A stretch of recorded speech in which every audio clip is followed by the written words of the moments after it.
Hello, જાગુસ kitchen જર્નીમાં આપ સૌનું સ્વાગત છે. ફ્રેન્ડ્સ, શ્રાવણ મહિનો પૂરો થવા આવ્યો અને પર્યુષણ ચાલુ થઈ ગયા છે. તો આજે આપણે જૈન ભાઈ બહેનો માટે સ્પેશિયલ એવી રેસીપી ગોલ્ડન ઢોસા બનાવીશું. આ એકદમ સરળ, સહેલી અને સાવ ઓછી વસ્તુમાંથી બની જતી રેસીપી છે. આપણે આમ પણ બનાવી શકીએ છીએ. તો તમે આખો વિડીયો ચોક્કસથી જોજો. ખૂબ જ હેલ્ધી અને ખૂબ જ મજેદાર.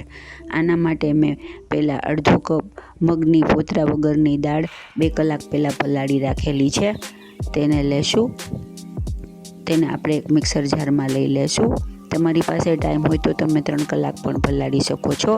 ત્યારબાદ તેમાં 1/2 કપ જેટલો ચણાનો લોટ અને 1/2 કપ જેટલો રવો લેશું. આ બંને થઈને અડધો કપ છે અને મગની દાળ અડધો કપ છે, એટલે ટોટલ 1 કપ વસ્તુ છે. હવે આપણે સ્વાદ મુજબ મીઠું એડ કરીશું. 5 ચમચી જેટલી હળદર એડ કરીશું અને 5 ચમચી જેટલી હિંગ એડ કરીશું. પર્યુષણ છે એટલે આપણે આમાં આદુ મરચાં વગેરે કશાનો ઉપયોગ કરતા નથી. હવે આપણે તેને મિક્સરમાં ચલાવી અને એકદમ ફાઇન પેસ્ટ બનાવી લેશું. આપણે બેટરને રેસ્ટ આપવાનો છે 15-20 મિનિટ. તે રેસ્ટ થાય ત્યાં સુધી આપણે તેના માટેની એક ચટણી રેડી કરી લેશું. આમાં મેં સૂકા લાલ મરચાં ગરમ પાણીમાં અડધો કલાક પહેલાં પલાળી રાખેલ છે, તે લેશું. ત્યારબાદ તેમાં અડધી ચમચી આખા ધાણા, અડધી ચમચી આખું જીરું લેશું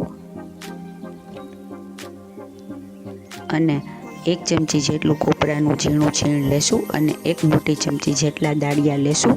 દાળિયા મારી પાસે મસાલાવાળા હોવાથી મેં તે લીધા છે. તમે સાદા પણ લઈ શકો છો. પિંચ જેટલી હળદર અને સ્વાદ મુજબ મીઠું લેશું.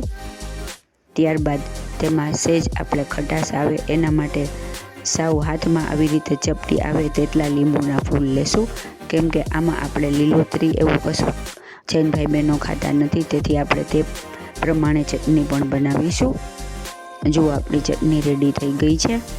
આ એકદમ તીખી અને ધમધમાટ છે કેમ કે આપણે સૂકા લાલ મરચાંનો ઉપયોગ કર્યો છે.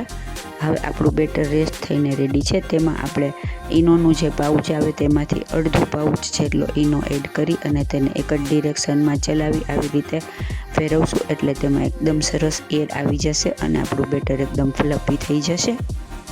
ફ્રેન્ડ્સ, આ ઢોસા એટલા સુપર ટેસ્ટી અને એટલા હેલ્ધી અને પૌષ્ટિક છે ને કે હું તમને શું કહું. તમે નાસ્તામાં ગમે ત્યારે બનાવી અને ખાઈ શકો છો. એકદમ ક્રિસ્પી અને મજેદાર રેડી થાય છે અને તેનો કલર એકદમ યલો આવે એટલે આપણે તેને ગોલ્ડન ઢોસા કહીએ છીએ.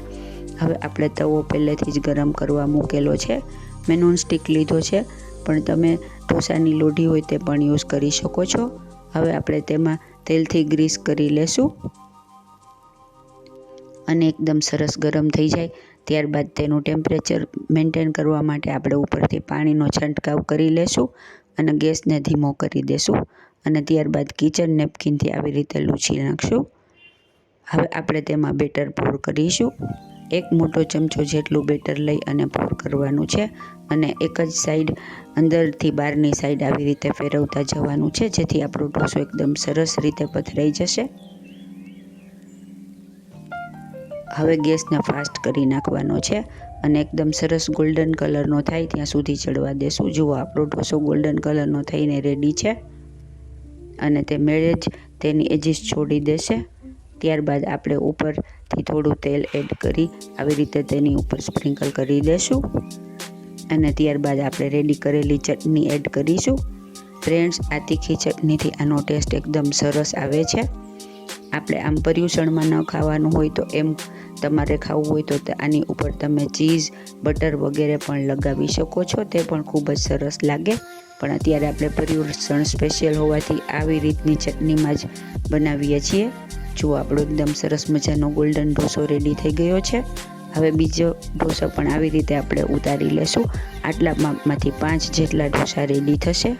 ફ્રેન્ડ્સ, જો તમે મારી ચેનલ પર નવા હો તો મારી ચેનલને સબસ્ક્રાઈબ જરૂરથી કરજો અને બાજુમાં રહેલ ઘંટડી દબાવી દેજો, જેથી મારી નવી રેસીપીનું નોટિફિકેશન સૌથી પહેલાં તમને મળે. બધા ઢોસાને આવી રીતે ઉતારી લેવાના છે.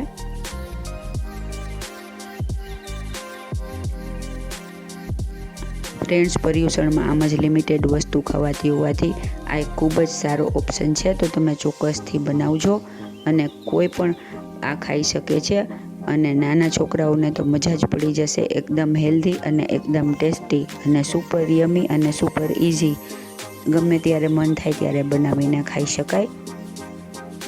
આવી રીતે આપણે બધા ઢોસાને રેડી કરી લેશું. છે ને એકદમ જોરદાર અને એકદમ ગોલ્ડન, એટલે તો આ ગોલ્ડન ઢોસા છે. તો તમે પણ બનાવજો, મજા જ પડી જશે. આવી રીતે આપણે બધા ઢોસાને રેડી કરી લેશું. જો આપણા ગોલ્ડન ઢોસા એકદમ તીખી તમતમતી સૂકા મરચાંની ચટણી સાથે રેડી છે ને એકદમ મજેદાર, ખાવામાં એટલા જ મજેદાર અને દેખાવમાં એકદમ જોરદાર એવા આપણા ગોલ્ડન ઢોસા સૂકા મરચાંની ચટણી સાથે રેડી છે. તો તમે પણ ચોક્કસથી બનાવજો. જુઓ, એકદમ ક્રિસ્પી અને એકદમ જોરદાર. ફ્રેન્ડ્સ, જો તમને મારી રેસીપી પસંદ આવી હોય તો મારી ચેનલને લાઈક, શેર અને સબસ્ક્રાઈબ જરૂરથી કરજો. અને હા, કોમેન્ટ્સ પણ લખજો. ધન્યવાદ.